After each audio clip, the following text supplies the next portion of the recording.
everyone, it's Linda Ockwell-Jenner here. I'm very excited today to be speaking to a guest, Adam Smith, my IT guy, who is a very successful business.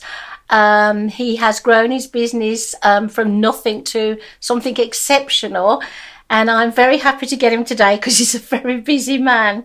So hi, Adam. Hi, Linda. It's good to see you virtually. We haven't seen each other in person for, I think, about almost a year. Yeah. It's driving me nuts. So I know you're very busy. Thank you again, for this time. But is it okay if I ask you some questions such as, what do you do, Adam? My IT guy, great name. Yeah, absolutely. Yeah, where did you want to start? My IT guy, what do you exactly do? Well, a lot of enterprise businesses, very large organizations, they have their own internal IT department. And small businesses typically don't have the resources to have a bunch of techie people sitting around all day twiddling their thumbs waiting for something to do. So we are the outsourced IT department for small business, where we can bring a group of experienced professional IT guys in when it's needed. Wow, and I'm guessing it is very much needed, otherwise your business wouldn't be growing. So what made you think of starting your own business? Bad experiences being employed. Yeah, when I was getting my start, I was still in my early 20s, and I had already been employed at a couple different small computer shops, and I kind of learned what not to do by working with those people.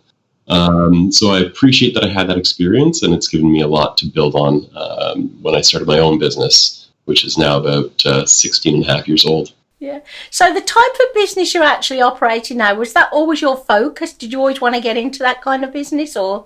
Well, when I first started, I was just happy to be tinkering with computers.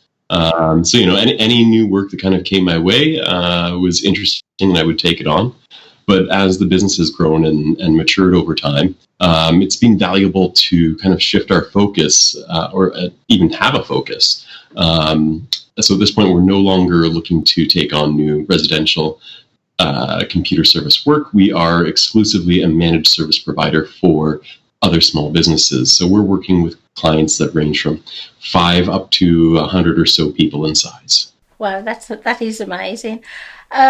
So the kind of clients you worked with all those years ago were more residential, but now, as you say, it's a different kind of business, and it's a business that has a lot of growth today, doesn't it? I think it's a very needed business, because those types of business don't have time to do it themselves, do they? Exactly. Nor should any of us be trying to do something that we're not experts in. That's why we have these networks of people that we can rely on, right? Yeah, that's a really good answer.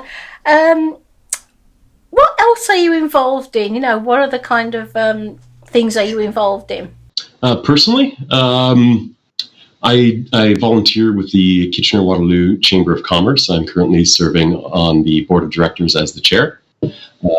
I'm also very enthusiastically involved with 100 Men Who Give a Damn, and I co-host that with William Wallace. Yeah, that's a good charity. So basically, you're very successful. You did start as a sole proprietor, I believe, didn't you? Yeah, so we incorporated back in 2010, and just started adding on staff, and went through a couple acquisitions. And that's been a good way to grow the business. So we're always happy to meet other solo IT people and see if there's any potential for working together. Oh, I love that you are able to do that. But yes, seeing how successful you've become, I have to admit, for anybody who's listening, it wasn't easy, was it, Adam? You work very hard. You probably work longer hours than anybody I know.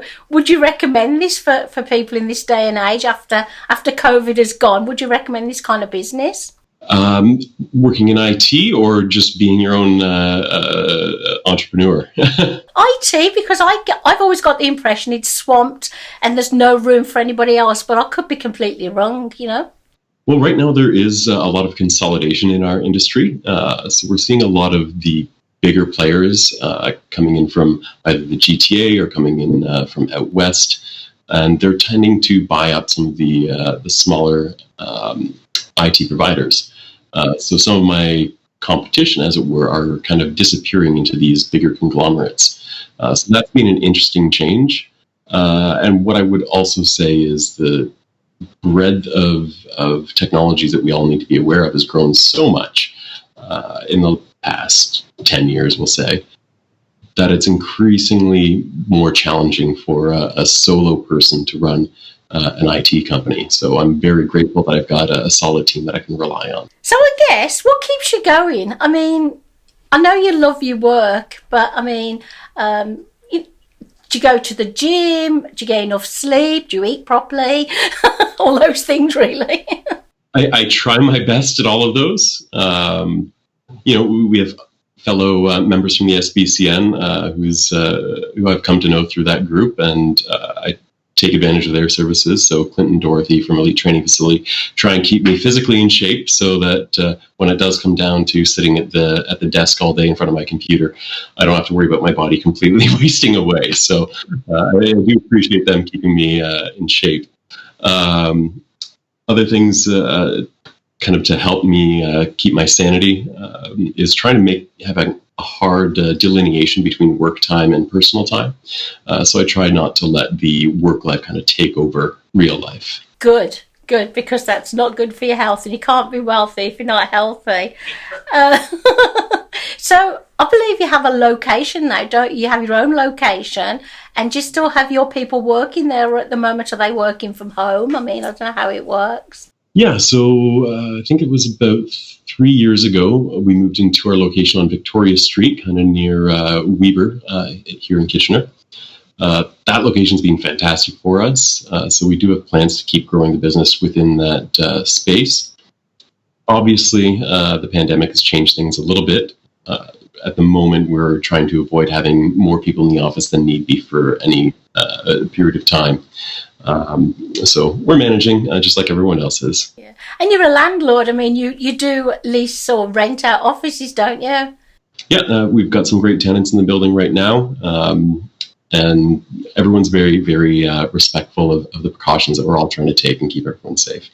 You're quite the power, aren't you? I call you our poster boy. I always tell people it hasn't been easy, but look what Adam, my IT guy, has done, because you are quite the success everywhere, and people recognise you if you're at any networking events because you stand out from the crowd.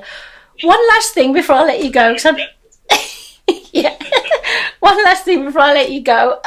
What is it about your brand, do you think, that stands out and makes people remember it? Because it's quite a great brand, isn't it?